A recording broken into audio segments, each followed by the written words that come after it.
Hello everyone, this is Tom Fox. I'm the Compliance Evangelist, and I'd like to welcome you to June's podcast series on 1 month to better investigations and internal reportings. So what do you do when the call, the email, or the personal tip comes into your office where an employee reports suspicious activity somewhere literally across the globe? That activity might well turn into a Foreign Corrupt Practices Act issue for your company.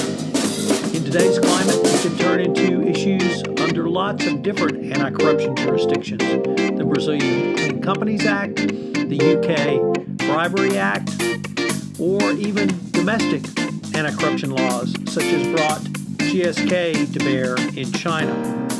As the Chief Compliance Officer, it will be up to you to begin the process, which will determine, in many instances, how your company will respond going forward and will set the tone throughout this most difficult period. This month's podcast series will provide to you all the steps you need to consider going forward. I want to take a look at independent versus in-house investigations, investigation protocols, the different resources that a compliance practitioner may bring to bear in an investigation, such as internal audit, IT, and legal. And I'll take a look at special issues such as privilege, Upjohn and Miranda warnings, data privacy, and of course, the Yates Memo and its effect. I think you will learn a lot this month if you follow this podcast series. This is Tom Fox. Thank you very much for listening to the June podcast series. Day 8, Preparing for an Investigation. In the Department of Justice's evaluation of corporate compliance programs under Prong 7, Confidential Reporting and Investigation, it asked the following. Under the general category, properly scoped investigation by qualified personnel, how has the company ensured that investigations have been properly scoped and were independent, objective, and appropriately conducted and properly documented? These questions were clearly presaged by the Department of Justice's Yates Memo released in September 2015 and the Department's Foreign Corrupt Practices Act pilot program announced in April 2016. The pressure on every chief compliance officer and indeed every company to get an investigation done more quickly, efficiently, and more importantly, done right is even greater now. Every CCO must be cognizant of the strictures laid out in the evaluation. It all begins with who in-house is looking at the complaint, and does the CCO, compliance practitioner, or legal team have the skills and capabilities to handle the matter which has arisen.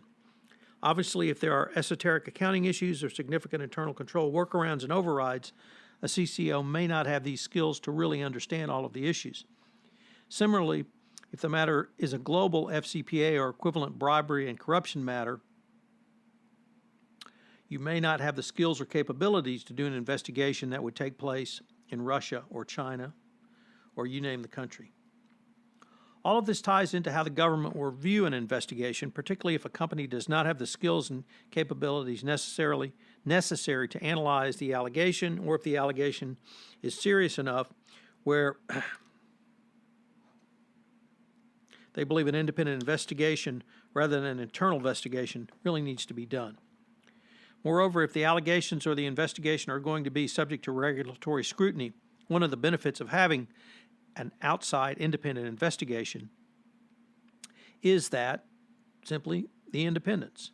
There's also the skepticism, and there's the ability to work through things unlike you would with an internal investigation, which might be the company's internal audit team. You have an outsider's perspective looking in, and there's more credibility of having someone come to your investigation. The thing that any investigator must do is understand the business environment and the extended business enterprise. You must understand the business you're dealing with and the industry it's in, the potential risk, the pressures, and the motivations that may be at play. Understanding that generally there is some pressure to do something because of something else, and there are some motivations here. What are they?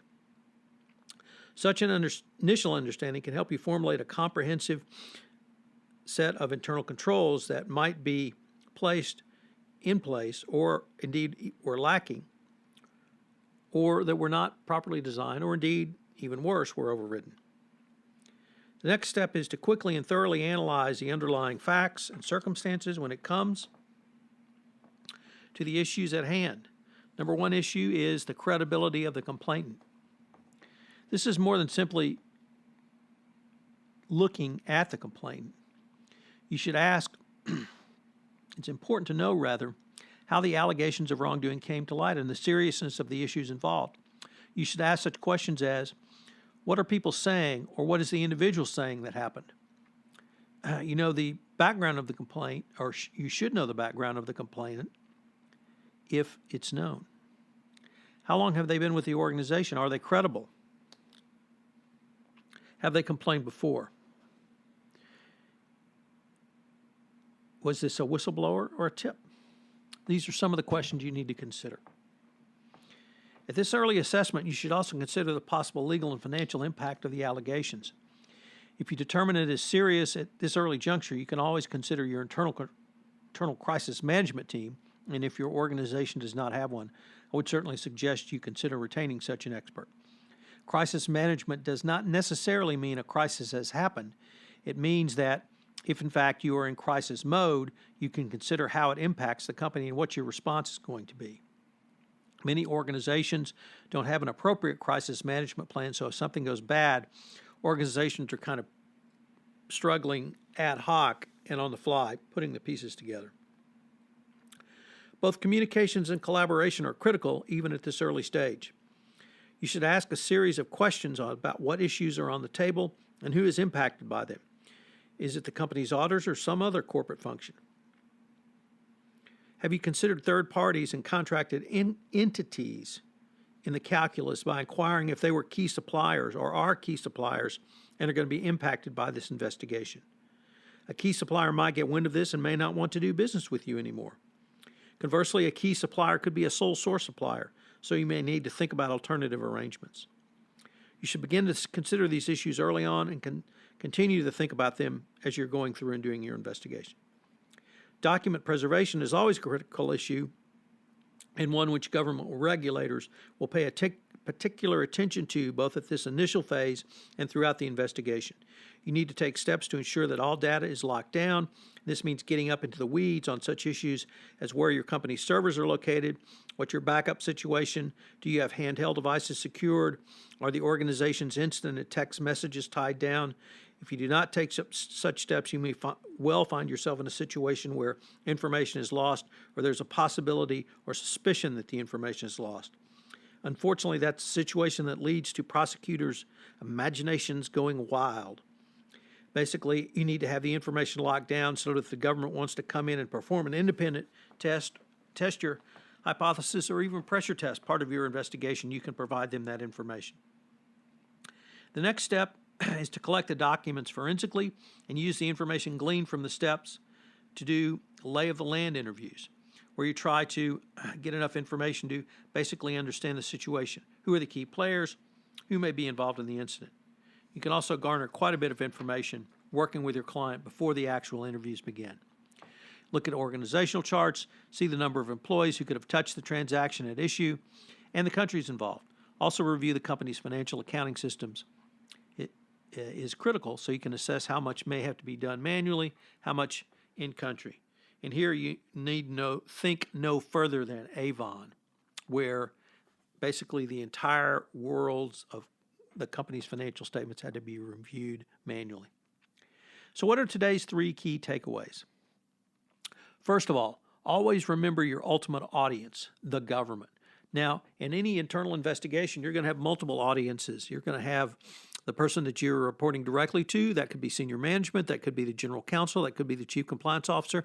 Could be the board of directors. But always remember that it's, if not likely, it's certainly a possibility the government is going to see your report, so you should plan accordingly. 2, you must understand the business environment and the extended business enterprise. If you don't understand the business environment that the company is operating in, you really have little chance of getting this done correctly. And 3, communication and collaboration are critical. Think about bringing in such disparate groups as a crisis management team if it warrants it at this early juncture. If you don't have the planning and communications lines open when something askance arises, you may be scrambling to try to fill it. So this is Tom Fox. Thank you very much for joining me today on preparing for an investigation, and I hope you will join me tomorrow for the investigation team. This is Tom Fox again. I hope you enjoyed today's podcast. If you have listened to this podcast on iTunes, I would greatly appreciate it if you would rate the podcast, as it would help in our rankings and also help get the word out about the only 1-month podcast series to a better compliance program. Also, if you have any questions, please feel free to contact me. You can reach me at tfox@tfoxlaw.com. This is Tom Fox. Thank you very much again for listening, and I hope you'll join me again for 1 month to better investigations